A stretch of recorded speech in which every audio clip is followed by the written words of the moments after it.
नागपुरात सध्या कोणाची कोणत्या क्षुल्लक मुद्द्यावरून हत्या केली जाईल किंवा जीवघेणा हल्ला करण्यात येईल याचा नेम नाही, अशीच एक घटना कपिलनगरमध्ये घडली आहे। किरकोळ प्रश्न विचारल्याच्या रागातून एका युवकावर चाकून हल्ला करण्यात आला आहे। या हल्ल्यात युवक गंभीर जखमी झाला असून कपिलनगर पोलिसांनी आरोपीला अटक केली आहे। अटक करण्यात आलेल्या आरोपीचं नाव 18 वर्षीय कीर्तिराज असं आहे। आरोपी यापूर्वी एका गंभीर गुन्ह्यात अटक झाल्याची माहिती आहे।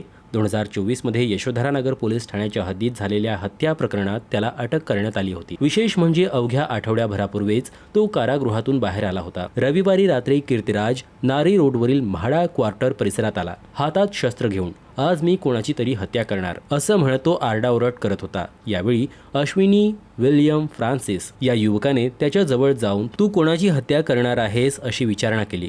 मात्र या प्रश्नाचा राग आल्यानं कीर्तिराजने अश्विनीवर चाकूने हल्ला केला।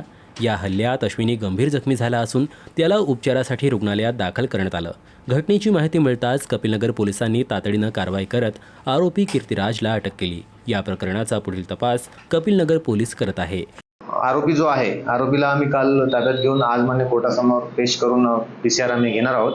हा जो आरोपी आहे याच्या विरुद्ध हा मायनर असताना म्हणजे ज्युएनएल असताना यशोधरा पोलीस स्टेशनमध्ये एक मर्डरचा गुन्हा आहे 2024 मध्ये। याला आम्ही मान्य DCP साहेबांच्या मार्फतीने प्रिव्हेंटिव्ह पण केलेली आहे। मागच्या आठवड्यातच हा जेलमधून बाहेर आला होता आणि त्यानंतर त्याला प्रिव्हेंटिव्ह केले आहे। मी कालच्या एक क्षुल्लक कारणामुळे हा एरियामध्ये दहशत पसरवित असल्याची माहिती आहे। त्यानुसार आम्ही त्याच्यावर गुन्हा दाखल केलेला आहे, ताब्यात घेतलेला आहे, पुढील कारवाई चालू आहे।